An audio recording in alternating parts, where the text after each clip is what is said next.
I would have to do anything like this in front of a bunch of people, so please bear with me.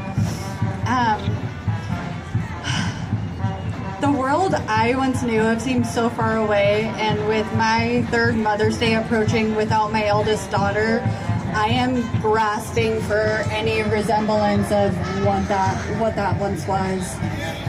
Now, let me start by saying, even with the crime, even with everything you're about to hear, I am so grateful that the crimes committed against me were prior to social media, which probably would have caused me to end my life early.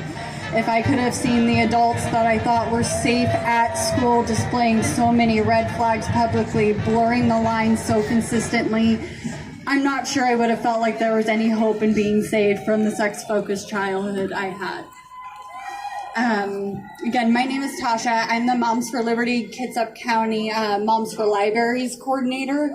Originally, that was my hill to die on because me telling the school counselor that pornography was being shown saved other people. It saved other kids. And so I could not fathom that it was actually being introduced into school and that I would ever have to argue with grown adults over that. There are also many reasons why people have identity issues, and this is mine. If my abuser could have had a state-sponsored program that would have helped make me more attractive to him and the people on the other end of the camera, I'm sure he would have been elated. I am an AOL dial-up and net meeting child porn internet trafficking survivor. I was traded live for boys in chat rooms, as well as having pre-recorded hidden camera videos and images of me traded. I was born here in Washington. I've lived here my entire life. I'm a former straight-A student with a beaming report card, yet failed to graduate because the state does not have the interest nor resources in helping victims because they steal from them.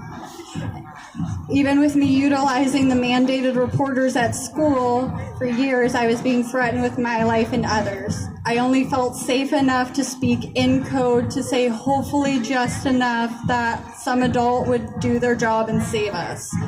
No one could seem to tell the signals or the grooming signs I was displaying. They couldn't tell by the repeated complaints of exposure to pornography. They couldn't hear my cries for help. They couldn't tell until I had the courage to stop it from happening to another by organizing my own raid. My abuser on my side of the camera went to jail, and I entered foster care with already what some would say a master's degree in pedophile observation and analysis. While entering foster care, the state would claim my location could not be found. During my restitution hearing, they claimed the only $300 payment owed to me. After this, I found no one help, no resources, and with my brain groomed to be overly sexualized early and with teenage hormones, I became another pregnant high school statistic. Because I was groomed into thinking my sexuality was all I had to offer for almost a decade, I then started trafficking myself on TNA board to Microsoft workers and other high-paying clients on the east side to support said daughter, because I felt like it was the only thing I was good at the time. So the state took my daughter from me. Did the clients from the east side get investigated? No. But the girl failed by the state was now 18, held to adult standards, and what happened to her prior meant nothing. No one cared how she was groomed or who didn't help her. She was a taxpayer now. Now there was another responsibility in this ripple, my daughter. So I did my best, sought out resources on my own, gained real employment, changed my entire reputation, had a loving family. I thought everything was going smoothly until the first rug was ripped out from under me. My youngest became vaccine injured prior to COVID ever existing. Yep. Fall 2019, my oldest was almost Becca billed for an unknown respiratory virus. I never got answers. Then came COVID and the second rug. I was served with a restraining order notifying me that she was vaccinated against my will. Oh my God. I was her custodial parent, and they had the school nurse influence the other parent, and I can't take that out of her. You killed my kid with that. I was served with a restraining order because of my beliefs. Someone having survived real, actual abuse was deemed unsafe and abusive because of practicing care and caution for my children with the cards dealt to me. So if my life is what you seek, a life full of gaslighting while reprimanded, then please, by all means, continue this ripple in our community. Continue with your ideological capture of these children. Continue grooming them, confusing them. Continue this cycle of victimhood with no help, no moral ground, just temptations. Because that appears to me what you want, to fail everyone equally. There is a major sickness here, and it's not COVID. It's the heart. I feel like I woke up and somehow ended up in the upside down world. All the morals in every story we come to know rapidly traded for who could be the most sexually provocative, the most outlandish, the biggest politically correct victim. All while breaking bread and honest, tough love conversations are forbidden or deemed abusive. We now show pornography in schools. The same location we used to lock up the National Geographic magazines with the saying, "Boys will be boys." With no care in the world, we gaslight grandparents, aunts, uncles, parents, and their children alike via presidential speeches. Mother's Day and Father's Day canceled in our local schools to avoid triggering students, but we are supposed to condone the greatest family division we have ever seen brought on by our president on TV to gaslight them that their bad, unvaxxed, uncaring parent would not survive the winter. We're still here. In any uncertain state, acting in caution is best.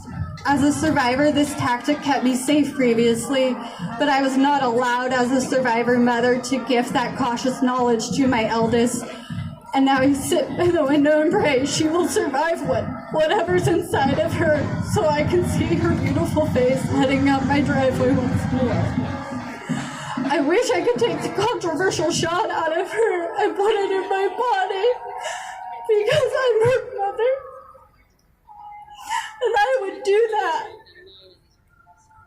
I'm not sure any other adult in this state would say the same thing. The irony of these bills combined and the order in which you choose to sign the bills is not lost on the few of us left with common sense. You have shown us your priorities. You are not shielding children in any form that we ask you to. The only thing you are doing is continuing to shield those who would abuse them and completely abolishing parental rights while simultaneously ignoring adult survivors of child abuse with your statute of limitations for them. But the death penalty for abusers is now off the table entirely. Gender-affirming care is a disgusting upside-down world euphemism for child abuse, for lifetime child mutilation while knowing that children cannot consent.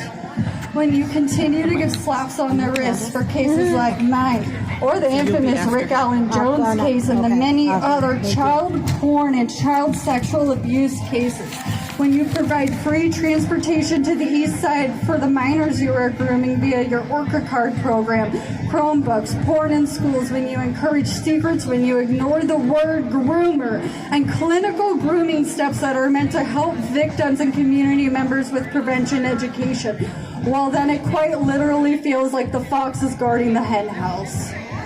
And with the latest out of the United Nations regarding their child sexualization plan by claiming somehow children can consent to sex, well now we need you to stop pretending he's not. We will not become Sodom and Gomorrah. I did not survive for you to use my life as a business model to hurt others, including my own kin. All I ever wanted was normal. If there is any ounce of normal left, then it is our job to conserve that, whether you label yourself a conservative or not. Parental rights are nonpartisan. Accountability is nonpartisan. Remember, it was only supposed to be 2 weeks that life wasn't normal. And as parents, it is our job to know when we are being lied to our face and then to act accordingly. We do not co-parent with the government. Ever. They've separated enough families. People ask me why I do this all the time. Well, it's because I have to be able to tell my children I did not stay silent. We are moms. No matter how weary or tired or scared we are, we show up. Thank you to everybody who came to show their grit, their determination, and most of all, love for their innocent children. My youngest didn't talk until after she was 3. I didn't hear her say mama until after she was 3. And I hope our community heart can mend itself. So now she could tell her sister just how much she misses her and how much we all miss her. Thank you guys again.